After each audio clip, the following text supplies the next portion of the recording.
Hey guys, I'm going to show you the revamped version of Blur point farming, how much I'm bidding with, how much points I'm generating per 24 hours, my settings, and how the system is protecting me from dumps and other conditions. So actually, as you already see, in the last 24 hours, I was able to generate slightly above 300 points with 12.3 Ethereum. I was probably able to place bids actively for like maybe 18 hours because I'm also testing some upcoming new features. So I would say this might be around maybe like 350, but it also totally depends on the competition on the collections that we are bidding, because sometimes there is too much competition or there is not enough bidders, so that our system is going to skip bidding on those collections because of the security metrics you set. I'm just going to go over my templates in a minute, and these are going to make perfect sense to you. So actually, let's go to my portfolio and see the collections I am placing bids on. As you see, I'm pretty much placing bids on all the popular collections that are making volume, except a few, right? For instance, you don't see moonbirds here. There probably are others, like big other collections that you don't see, even though I have them in my list. For instance, I don't see other deeds and a couple others.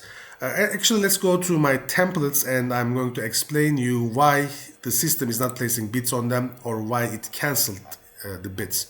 So actually, let's start with optimized.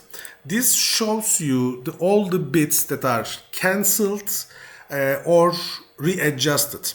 So for instance, this is a price rate adjustment. Here the price level changed, so the system cancelled my bid and placed my new bid based on the conditions I set here. So these are my, actually, you can say that, security conditions. I'm telling the system that the max level I'm going to be is going to be level 2. I want at least 4 unique other bidders above me and at least 10 bids above me again. So, and as you see, there is a new feature here which is called dump protect. We made the name up, as you can guess. So what happens here is, as soon as a bid is accepted in a collection, if you have bids on that collection, it just cancels your offers. It is optional to use it, but it is extremely useful to use it. Actually, I'm just going to show you what I mean in action. For instance, in Azuki, you see like 18 minutes ago, this bid was accepted. As soon as this happens, the system cancels my bid, because like it can trigger a dump, it can be a part of a bigger dump or whatever.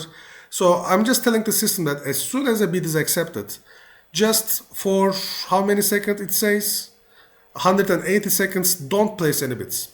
After 180 seconds, restart this thread, I mean not the whole system, and then check the positions. If the positions fit my metrics, place the bid. There are going to be some errors here which are negligible. You see, out of 8,000 we only have 7 errors. And then there is something more important, which is max passed.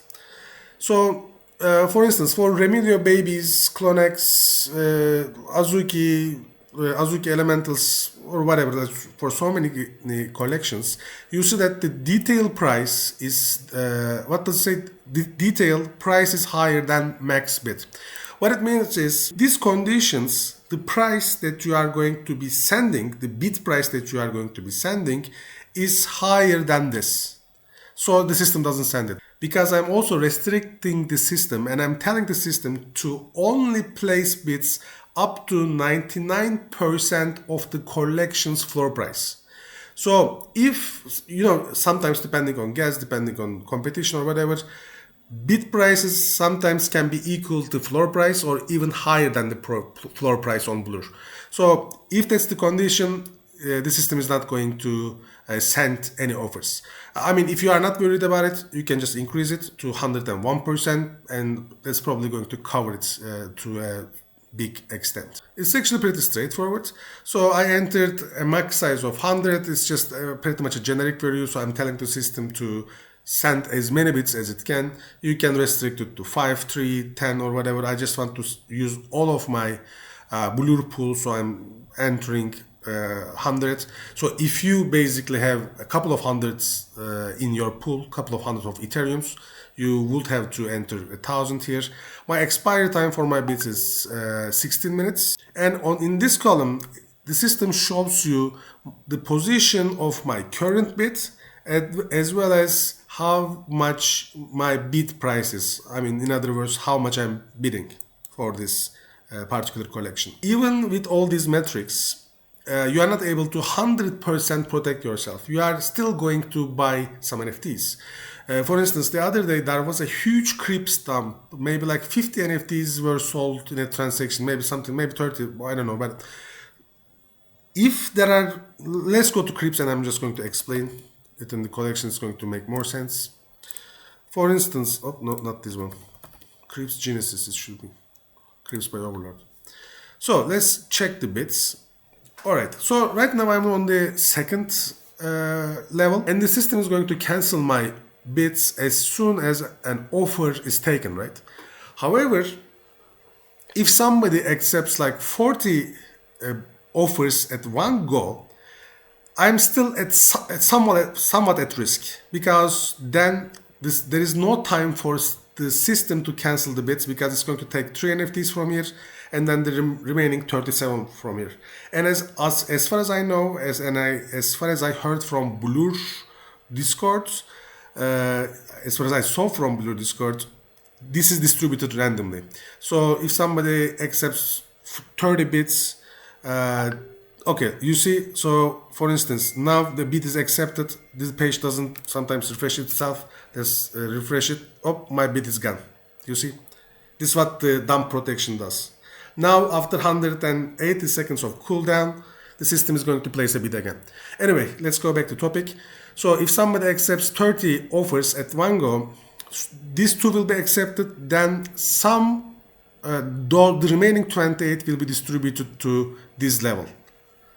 So if it is a single transaction, you can still buy NFTs. That's the risk you take. If you don't want it, just put in level 3 or level 4. But then you won't be making as many points. Actually, let's talk about how much the points are worth. So in the last season, approximately, we can say that a point was worth $0.6. It doesn't mean that it's going to be the same this season. This season is going to be a little bit different. You know, half of the points are going to be from bidding and lending, and the other half is going to be from blend. They're actually changing the system a little bit, but it might be more valuable, it might be less valuable. I'm just telling you so that it gives you an idea about the last season, so you can maybe interpret some idea about how it's going to be this season. Anyway, we are going to keep adding a couple other features that I have in mind, but I really like the way it works right now. In the previous version, there were some issues where it didn't cancel the bits correctly, or the delay was too high. So we changed the logic and actually we rebuilt it from scratch. And so far, so good. All the users we have are kind of liking it. You can hop into Discord and ask about the performance, or like if anyone is facing any issues. That's pretty much all.